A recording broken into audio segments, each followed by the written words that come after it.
कहानी की शुरुआत होती है सन 1919 से। ये वो वक्त है जब वर्ल्ड वॉर वन खत्म हो चुका है। सभी देश अब पूरी तरह से शांत है।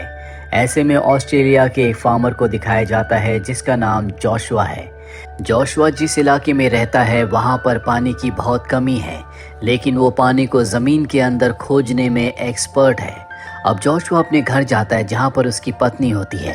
उसकी पत्नी कहती है कि हमारे तीनों बच्चे अंदर तुम्हारा इंतज़ार कर रहे हैं, वो तुमसे कहानी सुनना चाहते हैं। जोशुआ अंदर जाता है, वहाँ पर कोई नहीं है। दरअसल वर्ल्ड वॉर वन में उसने अपने तीनों बेटों को खो दिया जो अपने देश के लिए जंग में शरीक हुए थे, लेकिन उसकी पत्नी ने अभी तक अपने बेटों की मृत्यु को एक्सेप्ट नहीं किया क्योंकि उनकी डेड बॉडीज कभी नहीं मिली। लेकिन जोशुआ ने अपने बेटों की मृत्यु को एक्सेप्ट कर लिया है क्योंकि 4 साल पहले उसके बेटे जंग में गए थे और अब वर्ल्ड वॉर वन खत्म हो चुका है। और अगर उसके बेटे जिंदा होते तो अब तक वो घर वापस लौट चुके होते। जोशुआ की पत्नी बार बार उससे कहती है कि तुम पानी ढूंढने में एक्सपर्ट हो, आसानी से तुम इस बीहड़ में पानी ढूंढ लेते हो, पर अब तक तुम अपने बेटों को नहीं ढूंढ पाए। जोशुआ के पास अपनी पत्नी के सवालों का कोई जवाब नहीं होता। जोशुआ भी अंदर से बहुत दुखी है, लेकिन वो अपना दुख किसी के साथ शेयर नहीं कर सकता। उसी दुख में और अपने बेटों की याद में वो सो जाता है। अगली सुबह जब वो उठता है तो उसकी पत्नी घर पर नहीं होती। वो उसे ढूंढने के लिए बाहर जाता है और पास ही के तालाब में उसे अपनी पत्नी की डेड बॉडी मिलती है, जिससे वो और भी टूट जाता है। अपनी पत्नी को दफनाने के बाद वो अपनी पत्नी से वादा करता है कि वो अपने बेटों के अवशेषों को ढूंढकर जरूर लाएगा और उन्हें अपनी पत्नी की ग्रेव के पास दफनाएगा। और अब वो अपने सफर पर निकल पड़ता है। रास्ते में उसे याद आता है कि कैसे वो एक बार अपने तीनों बेटों के साथ तूफान में फंस गया था। उसने अपने तीनों बेटों को एक चादर से ढक दिया था, जिसके बाद उसने अपने तीनों बेटों को हिम्मत दी थी। दरअसल वो हमेशा अपने बेटों को याद करता है। 3 महीनों का लंबा सफर तय करने के बाद वो इस्तांबुल पहुंच जाता है, जहां पर एक बच्चा उसके पास आता है और कहता है कि आप हमारे होटल चलिए, जहां पर रहने की खाने की अच्छी व्यवस्था है। लेकिन वो जल्द से जल्द गलीपोली जाना चाहता है जहां पर उसके तीनों बेटों ने जंग लड़ी थी। वो एक पुलिस ऑफिसर के पास जाता है और कहता है कि मैं गलीपोली जाना चाहता हूँ। पुलिस ऑफिसर कहता है कि वहां पर किसी भी आम इंसान को जाने की इजाज़त नहीं है। अगर आप वहां जाना चाहते हैं तो आपको ब्रिटिशर्स की परमिशन लानी होगी। जोशुआ इससे पहले कुछ सोच पाता, वही बच्चा जो उसे अपने होटल में चलने के लिए कह रहा था, जिसका नाम ओरान है, वो उसका बैग उठाकर भाग जाता है। जोशुआ उसका पीछा करता है। वो बच्चा ओरान भागते भागते अपने होटल के पास आ जाता है और जोशुआ का बैग उसे वापस करते हुए कहता है कि मैं चाहता हूँ कि आप हमारे होटल में रुकें। जोशुआ उसकी बात मान जाता है। जोशुआ उसकी मॉम से मिलता है जो कि विडो है। दरअसल वॉर में उसके हस्बैंड की यानी कि ओरान के पिता की मृत्यु हो चुकी है। जोशुआ बताता है कि मैं ऑस्ट्रेलिया से आया हूँ और मुझे पता चला है कि यहाँ पर रूम खाली है। वो जब ऑस्ट्रेलिया का नाम सुनती है तो कहती है कि यहाँ पर कोई रूम खाली नहीं है। दरअसल जिस जंग में उसने अपने पति को खोया है वो ऑस्ट्रेलिया के खिलाफ थी। और तभी यहाँ पर एक आदमी आता है जो जोशुआ को चाबी दे देता है और अब जोशुआ अपने कमरे में जाता है। ओरान की मॉम जब उससे टॉवल देने के लिए आती है तो कहती है कि शहर में घूमने के लिए बहुत अच्छी जगह है, आपको वहाँ जाना चाहिए। वो कहता है कि मैं यहाँ पर घूमने के लिए नहीं बल्कि किसी खास मकसद से आया हूँ, जिसके लिए मुझे जल्द से जल्द गलीपोली पहुँचना होगा। गलीपोली का नाम सुनकर ओरान की मॉम हैरान हो जाती है। वो कहती है कि वहाँ पर अब आत्माओं के अलावा कुछ नहीं, वो जगह पूरी तरह से राख में मिल चुकी है। जोशुआ उसकी बात का कोई जवाब नहीं देता। अगली सुबह वो ब्रिटिश हेडक्वार्टर जाता है, जहां पर वो ब्रिटिश ऑफिसर को अपने तीनों बेटों की फोटोज दिखाता है और बताता है कि मैं गलीपोली जाकर अपने बेटों के रिमेन्स को अपने देश ले जाकर अपनी पत्नी की ग्रेव के पास दफनाना चाहता हूँ, इसीलिए मुझे वहां पर जाने की परमिशन चाहिए। पर ब्रिटिश ऑफिसर साफ साफ मना कर देता है। वो कहता है कि वहां पर हजारों बॉडीज दफन हैं और अब वही उनका घर है, तुम्हें हम परमिशन नहीं दे सकते।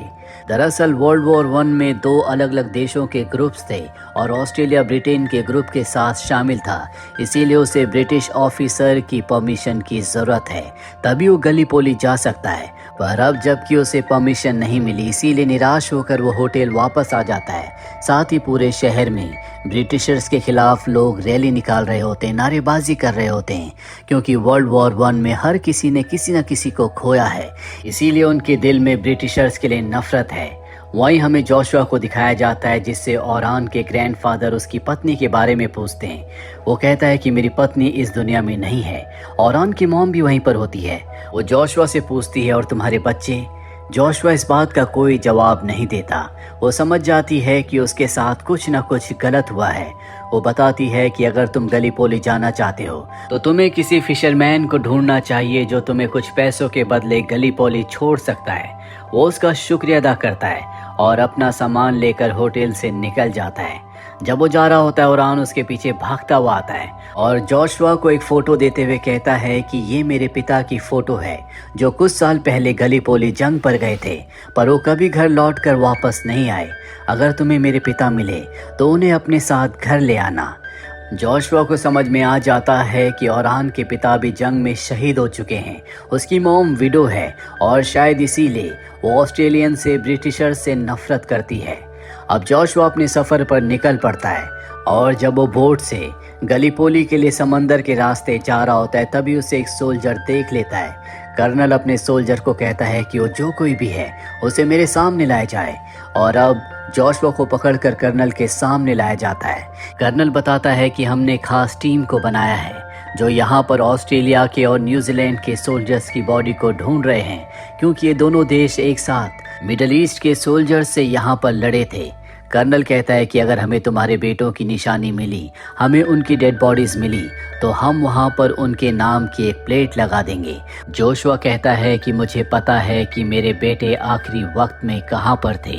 वो मैप निकाल कर कर्नल को उस लोकेशन के बारे में बताना चाहता है, और जब वो मैप निकाल रहा होता है तो उसके बेटों की तस्वीर नीचे गिर जाती है। कर्नल उसके बेटों की तस्वीर देखकर उन तीनों को पहचान लेते हैं। वो जोशुआ से कहते हैं कि तुम वापस जाओ, अगर हमें कुछ पता चला तो हम तुम्हें इन्फॉर्म करेंगे।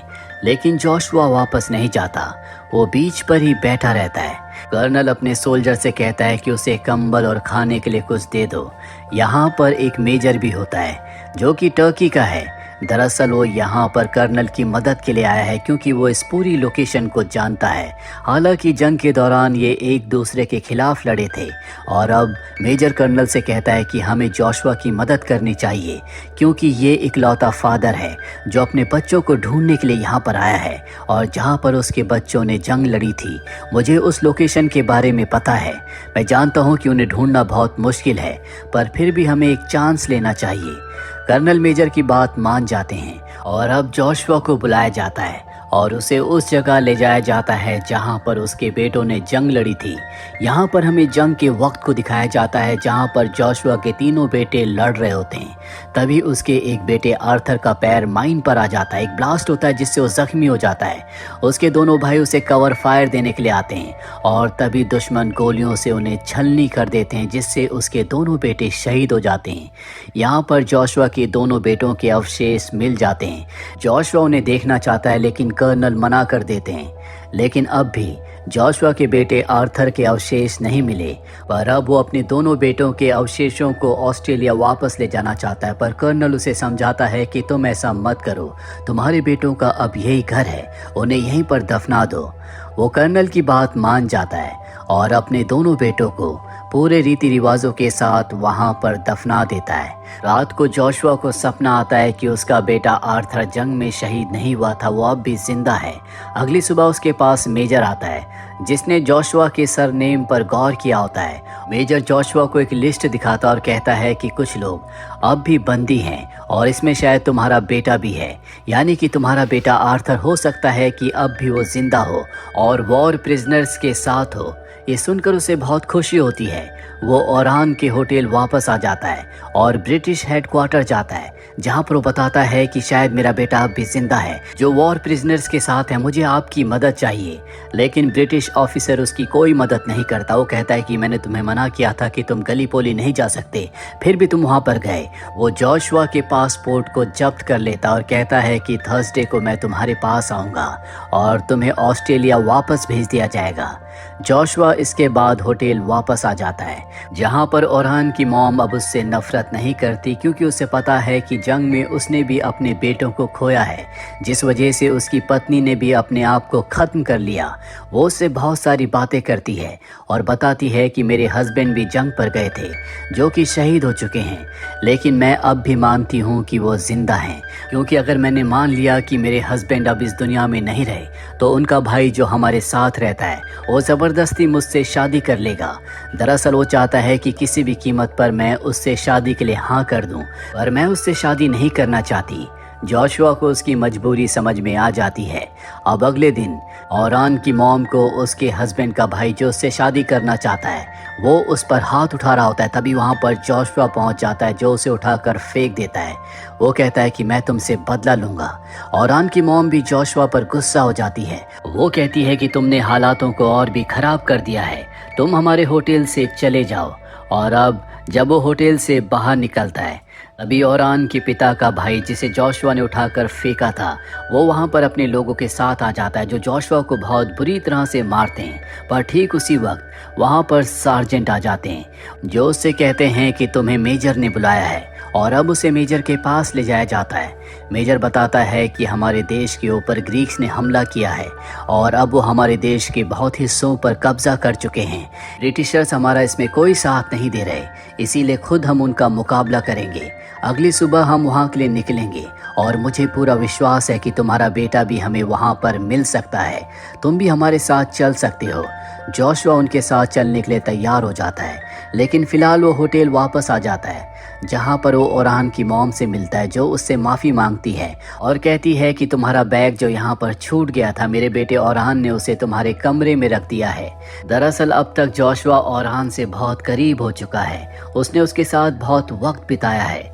वो ओरान की मॉम से बहुत सारी बातें करता है। अगली सुबह यहाँ पर ब्रिटिश ऑफिसर आ जाता है, जो कि जोशुआ को ऑस्ट्रेलिया वापस भेजना चाहता है। और इससे पहले कि वो जोशुआ तक पहुँचते, ओरान की मॉम की मदद से वो यहाँ से भाग जाता है और मेजर के पास जाता है, जिसके बाद ये सब के सब ट्रेन से इस जगह से निकल जाते हैं। रास्ते में मेजर उसे एक बैट दिखाता और कहता है कि मुझे जंग के मैदान में मिला था, मुझे लगता है कि ये कोई हथियार है। जोशुआ बताता है कि ये हथियार नहीं है, बल्कि ये क्रिकेट खेलने का बैट है, इससे खेला जाता है। वो सार्जेंट को क्रिकेट के रूल्स बताता है। तब ये रास्ते में एक जलते हुए गांव को देखते हैं, समझ जाते हैं कि ग्रीक्स ने गांव के ऊपर हमला किया है और अब ग्रीक्स इनकी ट्रेन के ऊपर भी हमला कर देते हैं। सभी लोगों को मार दिया जाता है। मात्र 3 ही लोग यहाँ पर बचते हैं, जिसमें एक मेजर, एक सार्जेंट और एक जोशुआ होता है। जोशुआ क्योंकि ऑस्ट्रेलियन है, इसीलिए वो उससे बाद में निपटने का तय करते हैं, पर अब वो मेजर को मारना चाहते हैं। ग्रीक ऑफिसर मेजर को मारने वाला होता है कि जोशुआ बैट से उसके ऊपर हमला कर देता है। ये दोनों के दोनों यहाँ से भाग जाते हैं, पर सार्जेंट मारा जाता है। इसके बाद मेजर और जोशुआ भागकर एक टाउन में आ जाते हैं, जहाँ पर जोशुआ एक विंडमिल को देखता है और बार बार इस विंडमिल को उसने अपने सपनों में देखा था। वो समझ जाता है कि ये एक तरह का एक संकेत था कि उसका बेटा उसी जगह पर होगा जहाँ पर विंडमिल है। वो यहाँ के लोगों से अपने बेटे आर्थर के बारे में पूछता है। दरअसल अब इस टाउन के लोग सब के सब ग्रीक के डर से यहाँ से छोड़कर जा रहे होते हैं। वो बताते हैं कि जिसने इस विंडमिल को बनाया है वो चर्च में है। जोशुआ भागकर चर्च में जाता है, जहाँ पर उसके सामने उसका बेटा आर्थर होता है, जो अपने पिता जोशुआ को देखकर बहुत खुश हो जाता है। दरअसल वो एक गहरे सदमे में होता है। वो अपने पिता को बताता है कि मेरे दोनों भाइयों में से एक भाई जंग में सरवाइव कर गया था, लेकिन वो बहुत बुरी तरह से जख्मी था।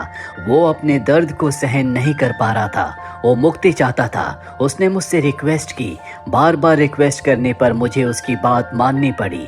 मैंने उसे मुक्त कर दिया और इस बात का गम आज तक मेरे दिल में है। इसीलिए मैंने तय किया था कि मैं कभी अपने घर वापस लौट कर नहीं जाऊंगा, इसीलिए मैं घर वापस नहीं आया। जोशुआ कहता कहता है कि तुम्हारे बिना अब मेरा इस दुनिया में कोई नहीं है, तुम्हारी मॉम भी इस दुनिया में नहीं रही, तुम्हें मेरे साथ घर ऑस्ट्रेलिया वापस जाना होगा।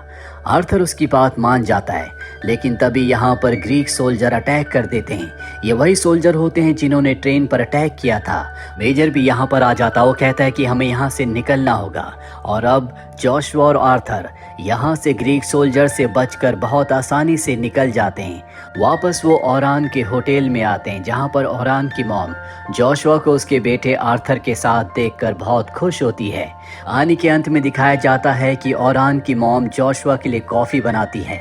जोशुआ बड़े प्यार से उस कॉफ़ी को पीता है, जिससे हमें समझ में आ जाता है कि कहीं न कहीं अब ओरान की मॉम और जोशुआ एक दूसरे को पसंद करते हैं।